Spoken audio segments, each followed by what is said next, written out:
So how do we get to where we want to go? We know the system's kind of broken. We know that we need tools. The tools can help us substantially in this respect. So a colleague of mine, Dr.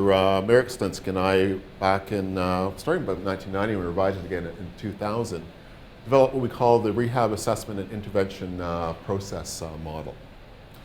So whereby we start with premorbid personality, life roles, life experiences, basically the person as they were prior to a significant disease or injury process. And then superimposed upon that, one day they experience a physical and or psychological trauma or disease. Symptoms and impairments emerge. Then there are the client schemas and perceived barriers. I have the symptom presentation and these limitations, but what's my understanding of that? How do I perceive it? Everything from medically what's going on with me to the impact that it has in my life. There's an emotional adjustment process, there's a coping process, and a post-morbid roles and activity levels. In other words, if my only focus is that I have to go back to my old job the way it was, and my life roles have to be exactly where they were before, what's my psychological state likely to be if there are actual, impairment barriers to me fulfilling my previous job demands and or all of my former roles? What's my psychological state likely to be? Makes sense? Depressed, anxious, there. overwhelmed. Sorry? Depressed, anxious, overwhelmed. Yes, absolutely, and stuck, right? Yeah. So ultimately I'm at my maximum in terms of improvement, and I can't go back to my whole life, but my whole vision, my goals are strictly about my old life, then there's no moving forward. So ultimately it's ultimately me that has to change and emotionally adjust and be able to vision a new me with my residual strengths and limitations. Okay. So obviously the psychosocial environment and environmental stress, and all these things end up interacting and creating, in a sense, a subjective recovery strategy.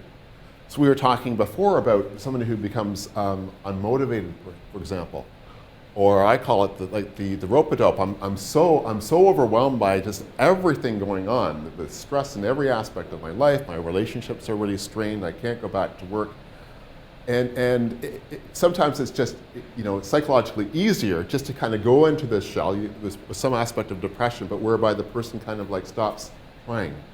I call it the rope-a-dope for Muhammad Ali. If those who remember him, he created this term where basically he would just kind of go in the corner and let the world punch and be protecting himself. There's another aspect to it that doesn't really fit this analogy. Won't get into it, but that's okay.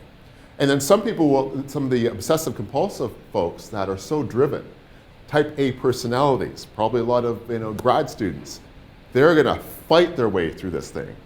They're going to fight their way to being 100% physically or cognitively recovered. I just have to try harder. And then that kind of individual can lead to a burnout, where eventually, if you can only bang your head against a door so many times, and wall so many times, right? If reality has it that is just it. That's my recovery. So there are different kinds of recovery strategy that people will take, but it's these we believe are the main kind of inputs that go into it.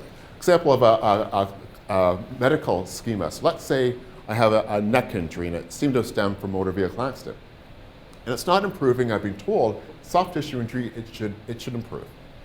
So now 6 months, 7 months, 8 months, 10 months, 12 months roll around, I'm not improving. And now, even though I've been told that it's a soft tissue injury, some take longer to heal, but maybe where my mind's going is thinking about Uncle Fred, who actually had cervical cancer, as in within the neck. And my mind is going, that's what's going on with me. All the doctors are missing it. I've mentioned it to a couple of doctors. They basically poo-pooed it, but I'm not convinced.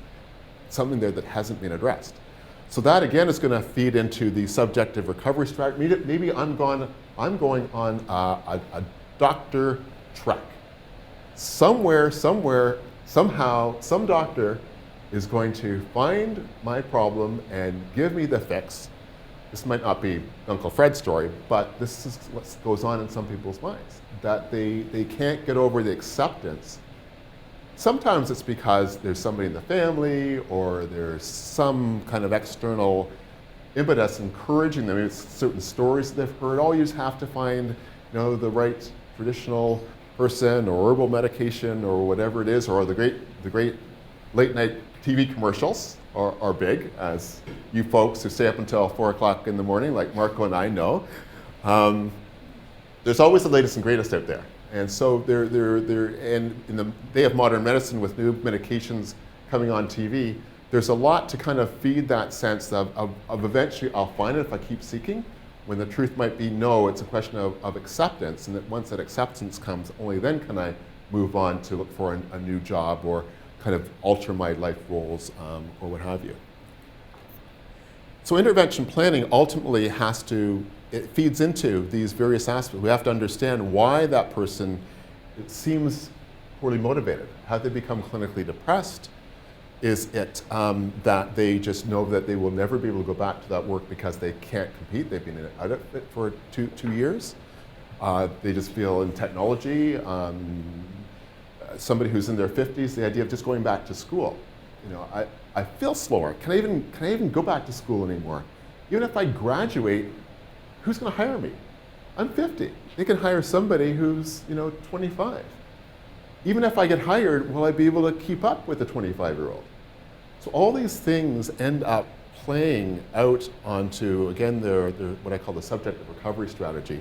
But as psychologists, I think it's really key. It's up to us. There's nobody else on the rehab team better equipped than us to figure out what's going on and then adapt the intervention strategies accordingly.